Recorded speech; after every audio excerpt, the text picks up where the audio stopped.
dis à moi qu'à crier, crier vers l'éternel. Pas gentil, moi dans la peine, moi pas ni force forcée.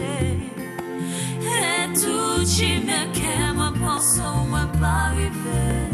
Allez, je dis à moi qu'à modèle, anti-faveur pour Dieu. Moi qu'à modèle grâce. Grâce éternelle, oui, c'est une grâce éternelle, une grâce perpétuelle. Lorsque nous pensons que tout est fini, eh bien non, il renouvelle chaque matin nos forces. Il renouvelle à chaque fois tout ce que nous avons de faible. Donc il est avec nous, c'est une grâce. Comment ne pas prier ce Dieu-là, le Dieu de Jacob, le Dieu d'Isaac, le Dieu de Moïse? Comment ne pas prier ce Dieu-là? Et si ce même Dieu, quand on l'a prié, il a répondu présent pour les patriarches, il a répondu présent pour les prophètes, il a répondu présent lorsqu'on l'appelait.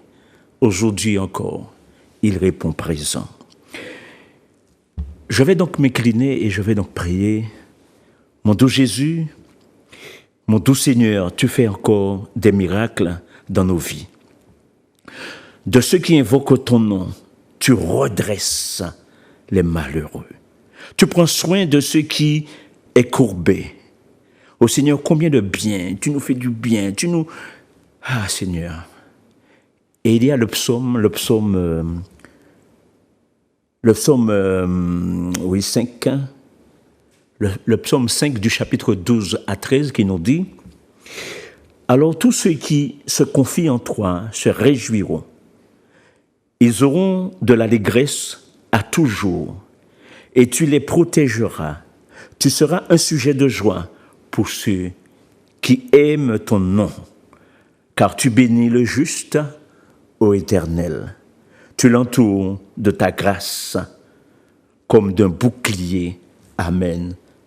Amen. Ah, tu fais du bien, Seigneur, merci. En tout cas, bel bonjour à tout le monde. Bonjour à tous les téléspectateurs, tout le monde qui est en l'entourne la terre. Je veux une grande salutation parce que je sens que ni des gens qui sont loin, ils ont regardé quand même, pas quand même, ils ont regardé Zouk TV, et ils ont regardé l'émission Tala, c'est une émission culturelle où nous-mêmes nous sommes appelés à convaincre l'homme qu'il y a un Dieu qui existe et aussi à vouloir gagner la Martinique et les environs pour Christ.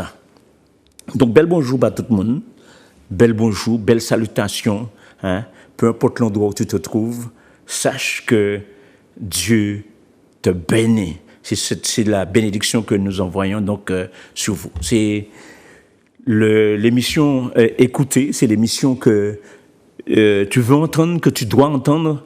Pourquoi? Parce que il y a un Dieu qui te fait entendre quelquefois sa voix.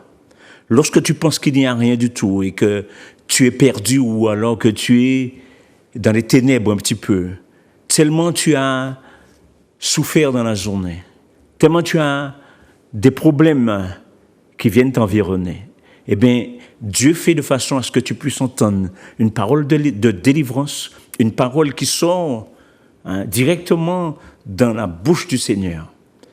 Et cela peut passer par n'importe qui. Maintenant, ça peut passer dans le canal de Zouk TV, ça peut passer dans ma voix, ça peut aussi passer dans la voix de n'importe quel prophète, n'importe quel pasteur, pour t'apporter une nouvelle, pour t'apporter une bonne nouvelle. Parce que c'est toujours une bonne nouvelle. Amen. Ce matin, je veux vraiment t'encourager. Je veux t'encourager à sortir de la sécheresse. Parce que la Martinique et les pays sont entrés dans une grande sécheresse. La sécheresse, ce n'est pas seulement de l'eau. Lorsqu'on entend sécheresse, on peut imaginer qu'il y avait de l'eau auparavant. La sécheresse, c'est un manque. C'est un manque et nous voyons comment le monde est parti, court vers sa fin. Lorsque le monde court vers sa fin, nous croyons que le Dieu vivant, le Dieu qui élève, qui conduit ses enfants, dans la Canaan céleste, est capable de te soutenir, est capable de te conduire et est capable aussi de t'épargner. Parce que nous pensons que le plus souvent que la Martinique est épargnée de beaucoup de choses. Oui, c'est vrai, parce que nous sommes l'île. Dieu dit qu'il prend soin des hommes des îles. Mais attention, il y a aussi beaucoup de problèmes dans le pays. Nous sommes dans une grande sécheresse. Et cette sécheresse peut atteindre, ou encore s'il a déjà atteint certaines personnes, il y a une manière de sortir dans cette sécheresse. Oui, il y a une manière de sortir. La sécheresse peut toucher même les enfants, peut toucher le pays, peut toucher les animaux. Et cette sécheresse-là, Dieu nous dit qu'il est au contrôle. Surtout lorsqu'il sait que nous-mêmes, nous n'obéissons pas à sa voix. Le livre des Proverbes, le Proverbe, ni un livre les Proverbes qui cadou, ni bagaille que bon Dieu pas aimé. Il y a plusieurs choses que Dieu n'aime pas. Et nous ne pouvons pas penser que Dieu n'aime pas ces choses. Parce que on aime, c'est pas parce qu'on aime qu'on comprend que Dieu aime ça. La Bible nous dit dans le livre des Proverbes qu'il y a 7 choses, ou encore 6 choses, sinon 7 choses que Dieu n'aime pas. Et je vais donc te le lire. Nous sommes dans le livre des Proverbes, Proverbe 6, du verset 16 à 19. Il est dit: il y a 6 choses que hait l'Éternel, et même 7 qu'il a en horreur. Écoutez, bon Dieu qui dit ça en horreur. Les yeux hautains, la langue menteuse, les mains qui répandent le sang innocent, le cœur qui médite des projets iniques, les pieds qui se hâtent à courir au mal, le faux témoin qui dit des mensonges et celui qui excite des querelles entre frères. Ah, bon Dieu. Toutes ces bagailles-là qui fait partie du corps humain. Vous regardez, on y les yeux, la langue, les mains, le cœur, les pieds, et puis les faux témoins, c'est un être humain. La langue menteuse, c'est un être humain, hein, qui a cherché querelle et puis fraye. Nous constatons que Dieu n'aime pas ces choses-là. Et quand il dit qu'il n'aime pas, ça veut dire qu'il peut porter une punition, ou alors qu'il porte une punition envers la chose que nous sommes en train de faire et qu'il est en train de détester. Dieu dit qu'il n'aime pas les yeux hautains. Ou quoi supposer que toute bagaille ouais que rien qui grand bagaille quoi ouais, rien qui baille, non, Dieu n'aime pas ça. La langue menteuse, oui, il laisse ça bien. Comprenez-le, ou quoi supposer qu'il y a des gens qui fait toujours des bagailles pour essayer de sortir koyo, mais rien qui mentit, ou pas mentir bon. Rien qui mentit. Ah, dans tout ça, nous avons fait des laisses mensonges. Les mecs qui répandent le sang innocent. Le plus souvent, le sang innocent, là, qu'on répand, ça ne veut pas dire que on tue un monde, mais c'est plus souvent avec la langue. Combien nous sommes des dévastateurs. Combien nous avons détruit le monde. Nous avons détruit frères, nous avons détruit nous. Et puis langue nous, parce que langue nous mauvais. N'y a pas de langue c'est langue cabrit. Ça veut dire que là où est ou dit un bagay ça qu'a fait, mais aussi ils savent que cabrit là où il mort dans bagay, bah il est à mort, il fini. Et ben langue aussi, si c'est langue cabrit là ou quand parler mal dit un monde, savent que on peut tuer monde là. Ou savent que on peut éliminer monde là. Donc bon Dieu a dit nous ce matin, Dieu te dit, il faut se repentir de ces choses. Il faut revenir à la juste mesure de servir le Dieu Tout-Puissant. Bon Dieu besoin de nous parce que il besoin rivrer de l'eau côté que nous tenions un problème là. C'est-à-dire que dans chaque compartiment que nous, dans chaque compartiment, tu as quoi? Tu as un endroit où tu as une difficulté. C'est une sécheresse. Tu as des problèmes avec tes yeux. Tu as des problèmes avec ton corps même. c'est une sécheresse. Tu as des problèmes de finances, c'est une sécheresse. Et Dieu est capable ce matin encore de pouvoir te donner justement l'abondance. Et te donner de l'abondance dans tout bagaille. Bon Dieu capable abondance. Il est capable d'opérer un miracle. Ou encore il est capable de créer un chemin là où il n'y a pas de chemin. Bah, Moïse, il créait la mer, il créait un chemin dans la mer morte. Il créait un chemin pour que les enfants, les Israélites passaient. Donc, il est capable aussi, en ce matin, de créer une route pour toi, pour te délivrer du filet de l'oiseleur. Ah, la sécheresse, c'est l'astuce que Dieu même a employée pour éprouver ses enfants. Ah oui, et ça, ce n'est pas d'aujourd'hui. Pourquoi? Parce que l'homme est devenu désobéissant. L'homme est devenu et a toujours été désobéissant, surtout lorsqu'il attend qu'il faut adorer Dieu. L'homme préfère adorer des divinités, l'homme préfère adorer des choses qu'il crée lui-même. Mais Dieu dit qu'il envoie la sécheresse, et ça a été depuis la Genèse. Depuis la Genèse, bon Dieu qui a fait ça. Alors il dit, mais oui, que s'est-il passé depuis la Genèse? Nous voyons que dans le livre de la Genèse, à un certain moment, Dieu va dire à l'homme, voici, il y a dans le jardin d'Éden 2 arbres. Et ces 2 arbres-là, tu ne dois pas les toucher. Ces 2 arbres-là, c'est l'arbre de la connaissance du bien et du mal et l'arbre de vie. Tu mangeras tous ces arbres, tous pieds bras qui ont ton pied bras là. Vous pouvez manger. Mais 2 pieds bras là, vous ne pouvez pas manger ça. Cette parole a été donnée à l'homme, Adam. Bon Dieu parlait à Adam. Il dit, où est ça me dou là? Où est mon dou pas mais ça? Mais le diable est passé à côté. Le diable là savent que non si m'écouter faut mieux passer, écouter bon Dieu. Non qu'a plier plus vite devant madame qui a plié devant bon Dieu. Oui. Alors donc le diable est passé à côté. Le diable va remplir, détourner la parole de Dieu et dire à la femme, Dieu a-t-il réellement dit qu'il ne faut pas manger de cet arbre? Vous avez appris ça, hein?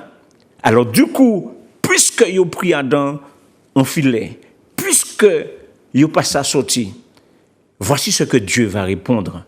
Voici ce que Dieu va dire à l'homme, puisque c'est pour l'homme qui t'a parlé. Voici ce que Dieu dit à l'homme. Nous sommes dans Genèse chapitre 3, de versets 17 à 18. Dieu parle à Adam. Il dit à l'homme, puisque tu as écouté la voix de ta femme et que tu as mangé de l'arbre au sujet duquel je t'avais donné cet ordre, tu n'en mangeras point. Le sol sera maudit à cause de toi. C'est à force de peine que tu tireras ta nourriture tous les jours de ta vie. Il te produira des épines et des ronces, et tu mangeras de l'herbe des champs.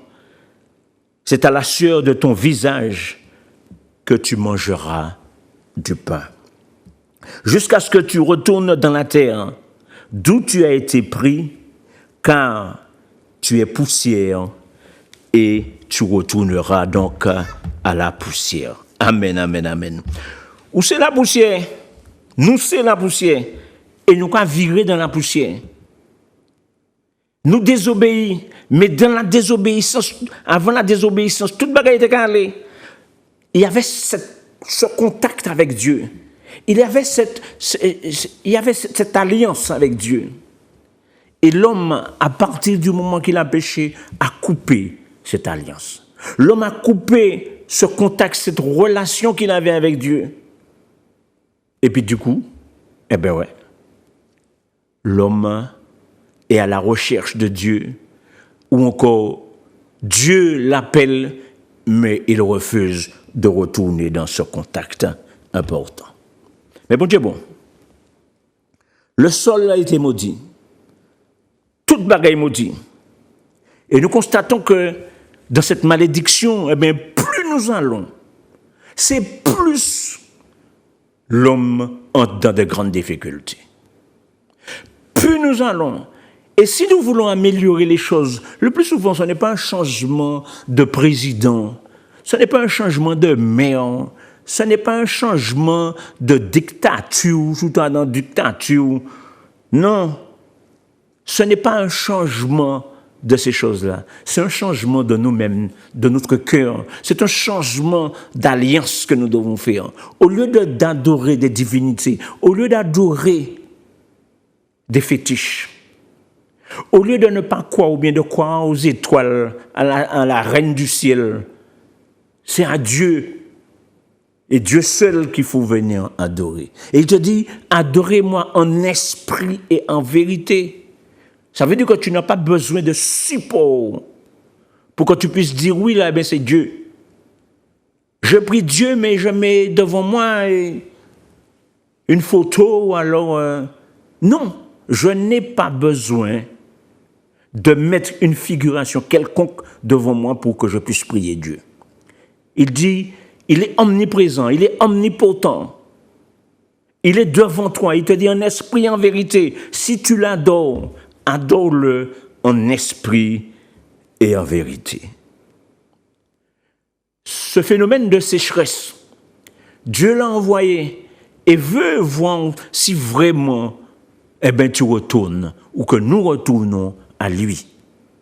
Et à un certain moment, il va dire avec un prophète que il y arrivera un jour, il y aura une famine, mais ce ne sera pas une famine où il va manquer de pain.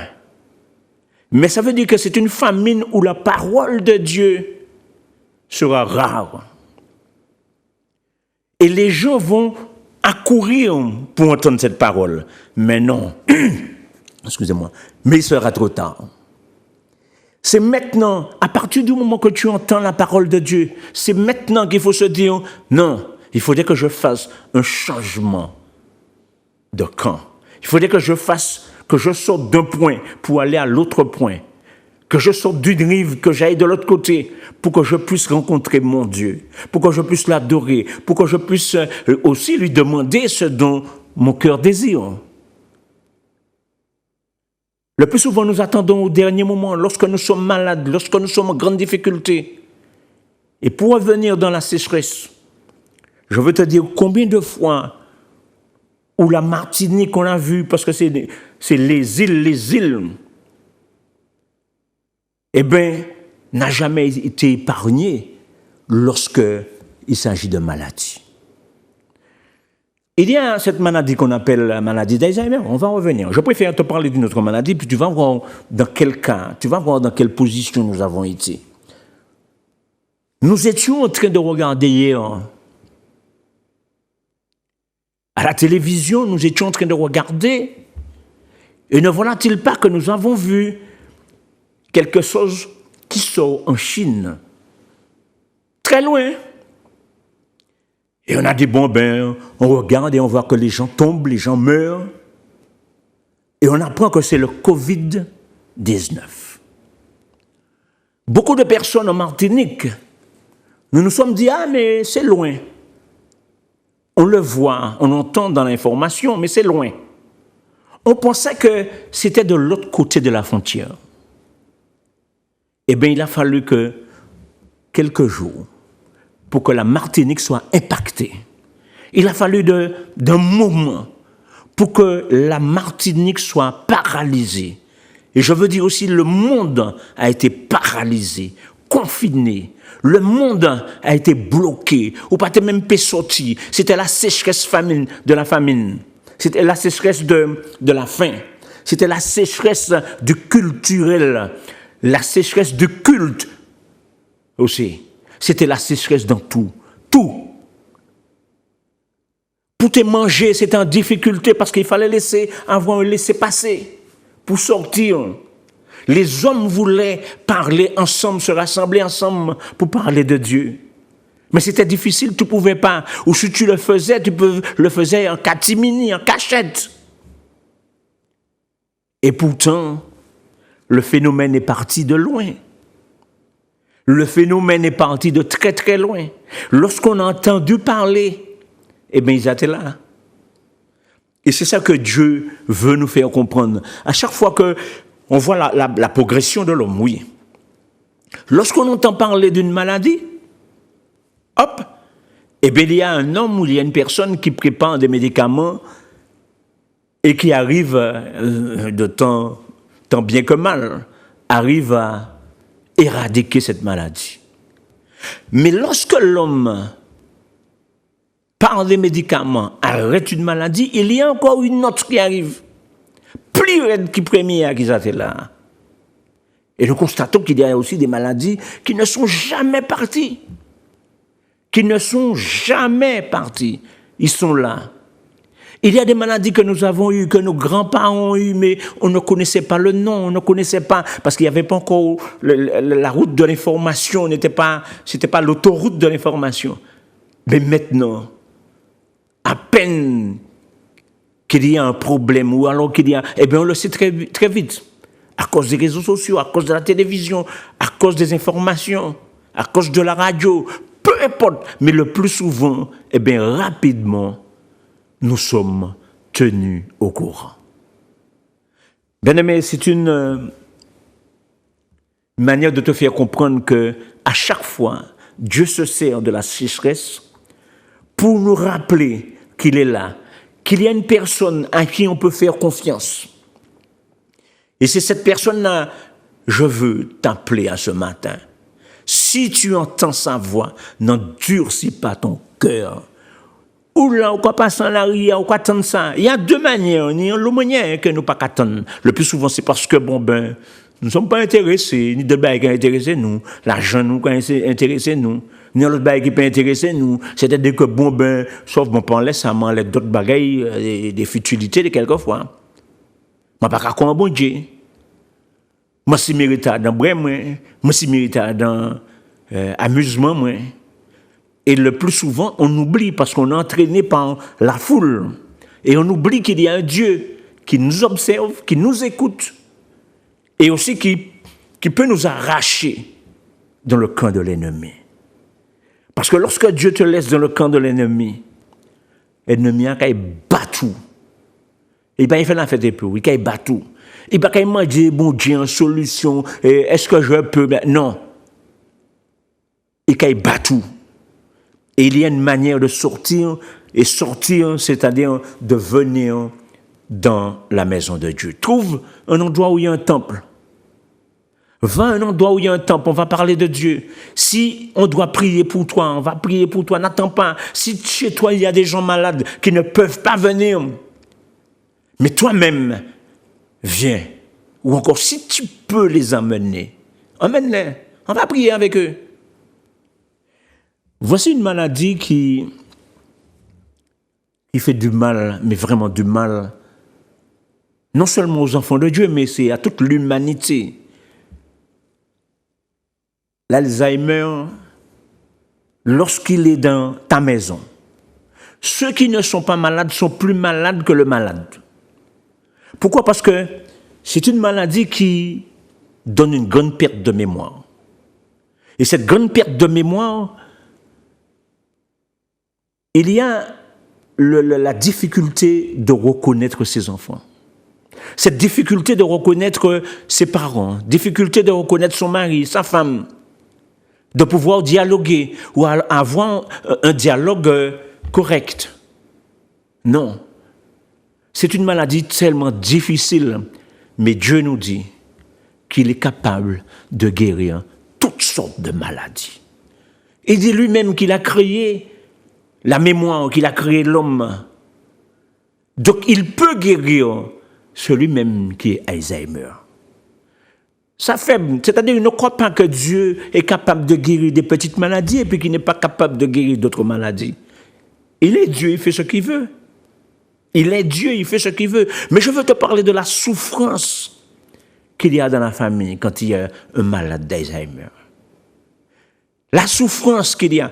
Bon, je vais essayer de t'imaginer par rapport à la sécheresse. Je vais essayer de te donner une image. C'est considéré qu'on est un petit moment gaillou. Et puis, pourquoi pas les bâtiments là et pourquoi dire ne touche pas. Là où dit ne touche pas, ça va dépendre qui m'en est. Ne touche pas, mon chéri, ne touche pas, ma chérie. Bon, ni toute manière parler un petit moment. Mais quand tu dis à l'enfant ne touche pas, l'enfant reste sur ses gardes. Il a posé quoi une question, petit maman là, il a posé quoi une question pour savoir, mais au fait, si on dit qu'il n'a pas fait ça, il y a une mise en garde là. Mais si on dit qu'il n'a pas fait ça, il y a un problème. Mais il ne savent pas qui ça.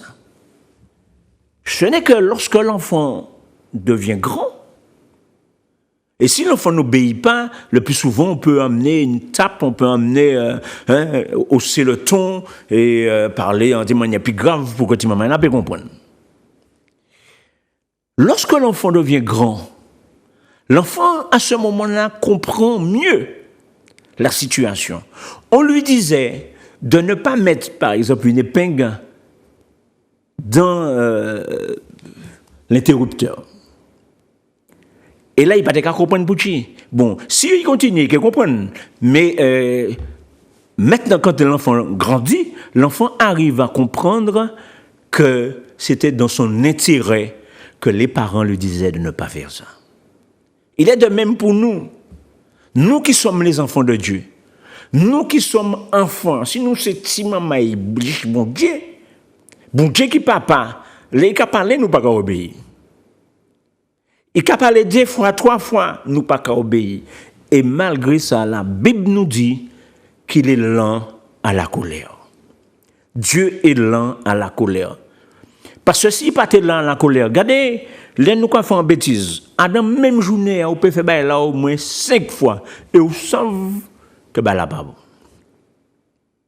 Si Dieu était rapide, il était qu'à dégainer la même dans la colère. Regarde combien de fois, il allait donc nous montrer justement sa sévérité. En tout cas, nous savons et nous croyons que ce Dieu-là est capable de nous délivrer de tous ces problèmes, problèmes de sécheresse, problèmes de difficulté, de tout ce que nous avons. Nous venons vers lui parce que nous savons qu'il nous tend la main. Il nous tend la main.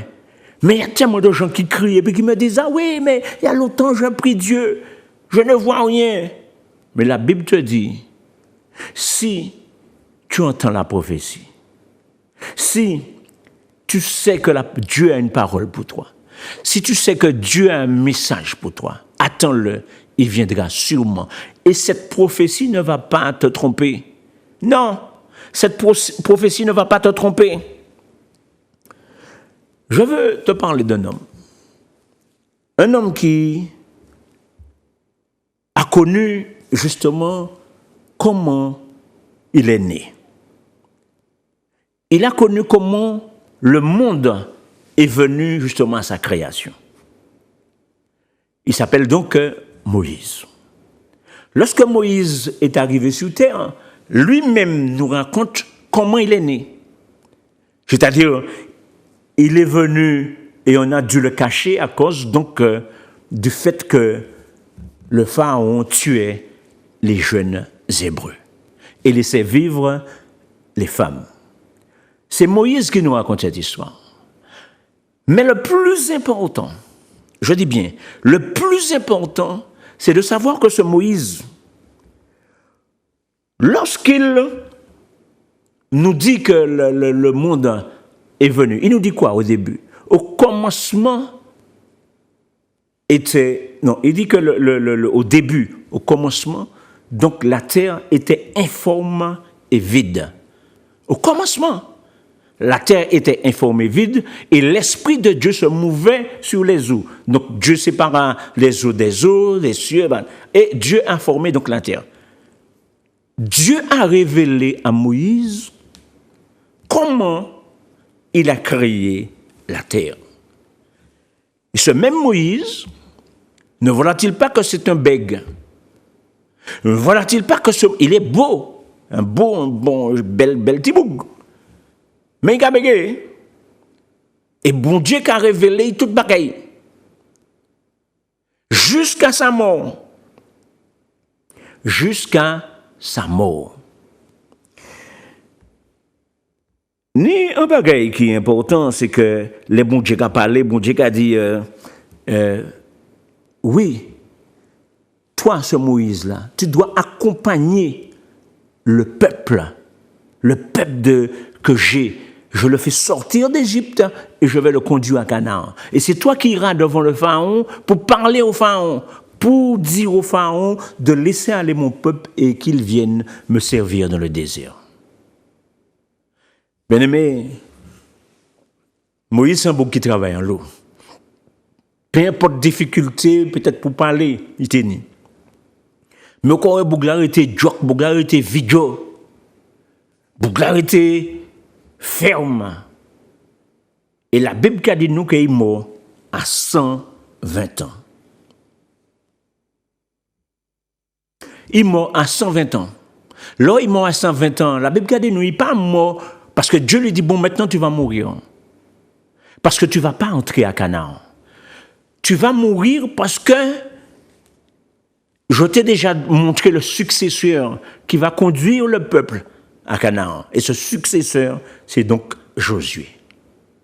Mais, personne ne pas savent qui côté Moïse tiré. Personne. Personne ne pas savent qui côté Moïse tiré.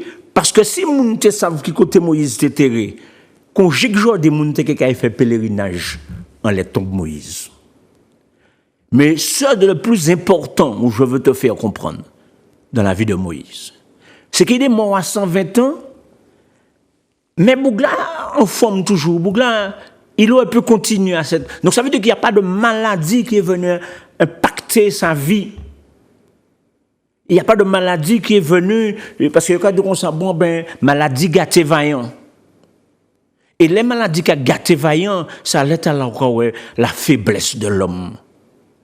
Bon Dieu dit carrément bon, non, ici il y a chimé au bout. Et les chimés en homme bout, c'est l'homme mort. Et tout homme pour passer par là. Nous sommes dans le livre de Deutéronome. Deutéronome chapitre 34, du verset 5 à 7. Voici ce qu'il est dit. Mon serviteur, Moïse, serviteur de l'Éternel, mourut là, dans le pays de Moab, selon l'ordre de l'Éternel. Et l'Éternel l'enterra dans la vallée du pays de Moab, vis-à-vis de Beth-Péor. Personne n'a connu son sépulcre jusqu'à ce jour. Moïse était âgé de 120 ans lorsqu'il mourut. Sa vue n'était point affaiblie et sa vigueur n'était pas passée. Amen. Vous gagnez l'œil de l'ex toujours. Vous gagnez toujours. Vous gagnez travail. Vous gagnez. Vous comprenez? Ça veut dire que voici un gars qui travaille avec Dieu, qui fait, qui porte le peuple de Dieu et qui obéit à la parole de Dieu. Et Dieu l'a gardé. Dieu sait garder ses enfants quand il faut garder ses enfants. Lorsque même ses enfants sont malades, Dieu est capable de relever justement cet enfant malade. Lorsque la personne a une difficulté, Dieu est capable. Lorsque je te dis capable, c'est capable. Bon Dieu est capable. Mais est-ce que toi, tu le crois vraiment? Est-ce que toi, tu le crois? Il y a un homme, c'est Zacharie. Zacharie, c'est un prophète. Et Zacharie va venir à un certain moment où les choses sont difficiles. Il vient encourager le peuple. Le peuple qui est un peu parti à gauche, à droite, mais Dieu dit bon, mais qu'il va frapper parce que le peuple veut servir d'autres dieux. Et Zacharie vient pour parler. Zacharie vient pour informer le peuple ce qu'il faut faire. Et il y a des moments difficiles où le prophète vient parler, mais le plus souvent, il n'est pas bien reçu. Il vient dire une vérité. Ni que toute vérité n'est pas bon pour dire, mais il va venir le dire cette vérité. Et voici ce que Zacharie va dire. Nous sommes dans Zacharie 14, versets 12 à 18, et il dit, « Voici la plaie dont l'Éternel frappera tous les peuples qui auront combattu contre Jérusalem. Leur chair tombera en pourriture, tandis qu'ils seront sur leurs pieds. Leurs yeux tomberont en pourriture dans leur orbite, et leur langue tombera en pourriture dans leur bouche. En ce jour-là, l'Éternel produira un grand trouble parmi eux. Le saisira la main de l'autre et ils élèveront la main les uns contre les autres. Juda combattra aussi dans Jérusalem et l'on amassera les richesses de toutes les nations d'alentour. L'or, l'argent et les vêtements en très grand nombre. La plaie frappera de même les chevaux, les mulets, les chameaux, les ânes et toutes les bêtes qui seront dans les champs. Cette plaie sera semblable à l'autre. Tous ceux qui resteront de toutes les nations venues contre Jérusalem monteront chaque année pour se prosterner devant le roi éternel des armées. Et pour célébrer la fête des tabernacles, il y a des familles de la terre qui ne monteront pas à Jérusalem pour se prosterner devant le roi l'Éternel des armées.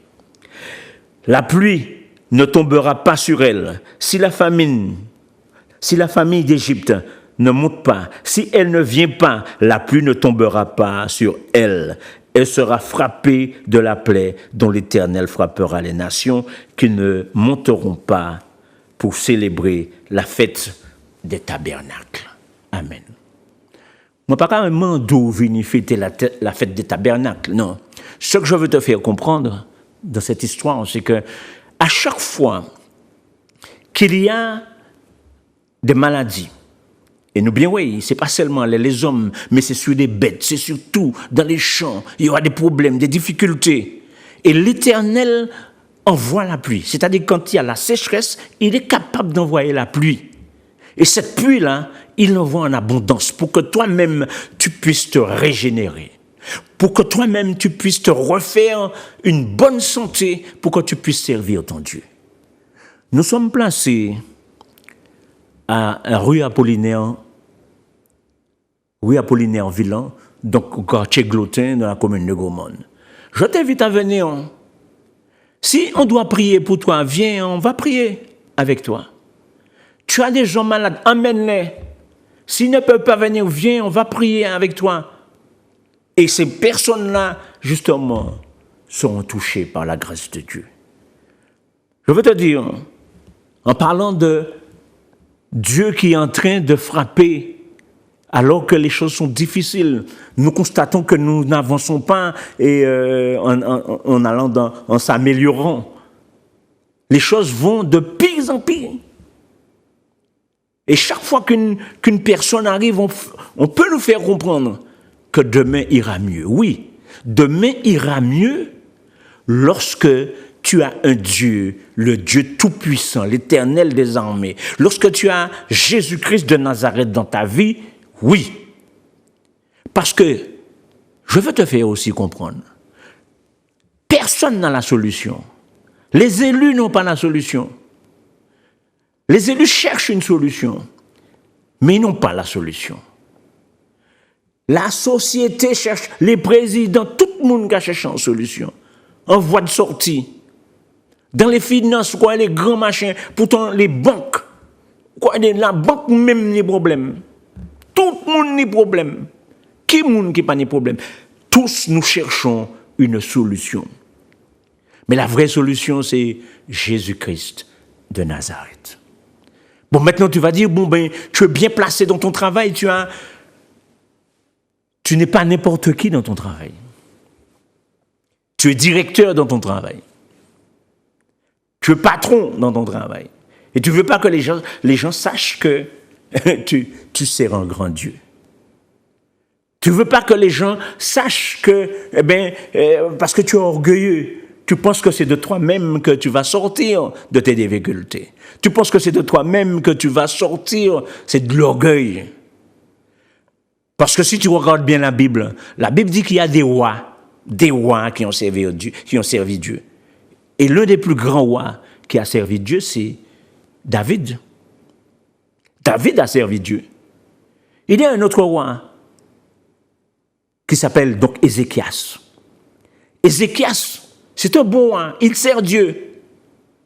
Il construit des puits, il aide la société à trouver une vie saine. Et ce roi-là, Ézéchias, à un certain moment de sa vie, il tombe malade. Il tombe malade pour plusieurs problèmes. Et là, il va faire appel au prophète Ésaïe. Ou encore, donc, du moins, je te donne l'histoire d'une autre manière. Le prophète Ésaïe, à un certain moment, Dieu va lui dire, va dire à Ézéchias de préparer ses affaires qu'il va mourir. Ah, problème. Va dire à Ézéchias de préparer ses affaires, il va mourir. Le prophète Ésaïe va le lui dire, et puis là où il dit ça, il a dit le roi Ézéchias, un roi, Dieu, l'Éternel des armées, m'a dit de te dire, de préparer tes affaires, tu dois mourir, tu vas mourir. Il a commencé à pleurer. Il s'est appuyé sur le mur de sa maison. Et il a commencé à pleurer. Et pendant qu'il pleurait, il a fait une prière que Dieu a entendue. Il a dit, Seigneur, prolonge ma vie, afin que je puisse encore continuer à venir dans ta maison et de te louer. Afin que je puisse aller dans le temple et te louer. Là où Ésaïe dit ça, Ésaïe a donné deux, il n'a pas dit. Ésaïe avait une seule commission, c'est de lui dire de préparer tes affaires, tu vas mourir. Lorsqu'Ésaïe est parti, voici, bon Dieu dit Ésaïe, retourne et dis-lui, je vais te guérir de la maladie qui t'affecte. Et là, les Ézéchias entendent ça, ils font ouf. Il dit, comment reconnaîtrai-je que Dieu me guérira? C'est ça qu'a dit Ésaïe, le prophète Ésaïe. Comment reconnaîtrai-je que Dieu me guérira? Et là, Ésaïe a fait un dilemme. Ésaïe a dit, qu'est-ce que tu veux? Que l'ombre recule, s'avance de 3 marches, ou bien qu'il recule de 3 marches? Alors, il réfléchit, Ézéchias, le roi, et puis il dit, ah ouais, mais c'est facile que l'ombre avance de 3 marches. Je préfère que l'ombre recule de 3 marches. Et directo, qui ça nous est? Eh bien, l'ombre s'est reculée de 3 marches. Et il a eu encore des jours devant lui. Dieu lui a donné encore une 15aine d'années à vivre. Et il était heureux de pouvoir encore retourner dans la maison de l'Éternel pour vraiment donner son cœur à l'Éternel. Et c'est ce que je veux que tu fasses en ce matin, que tu puisses donner ta vie, que tu puisses venir, que tu puisses encore parler à ce Dieu qui est présent, omniprésent, que tu ne vois pas mais qui est là. Il envoie son Saint-Esprit. Et je te dis que si tu entends cette voix, n'oublie pas qu'il y a un Dieu qui t'aime. Un Dieu qui a besoin de te sortir des difficultés là où tu te trouves maintenant, des maladies qui sont en train justement de t'environner. Il y a un Dieu qui veut t'arracher dans le camp de l'ennemi pour te mettre en sûreté sur l'aile de l'Éternel. Dieu a besoin de toi. Dieu a besoin de toi pour que tu ailles dire ce qu'il a fait pour toi, parce qu'il va faire beaucoup de choses pour toi. Il va faire beaucoup de miracles pour toi. En tout cas, je te donne à nouveau l'adresse. Et sache que nous sommes toujours présents au temps du réveil. Nous sommes donc chemin Apollinaire Villan. Nous sommes dans le quartier du Gloutin et dans la commune du Gros-Morne. Alors donc, n'hésite pas à t'approcher dimanche dans le culte qui commence à 8h. Donc, viens nous rejoindre et nous allons donc prier ensemble. En tout cas, nous te disons, le temps du réveil, réveille-toi, toi qui dors. Réveille-toi. Alors, découp. Grâce, grâce éternelle. Grâce, grâce au Seigneur. Je dis à moi qu'à crier, crier vers l'éternel. Pas gentil, moi dans la peine, moi pas ni force forcée. Et tout qui me qu'est, moi pense, moi pas arriver. Allez, je dis à moi qu'à m'en anti-faveur pour Dieu.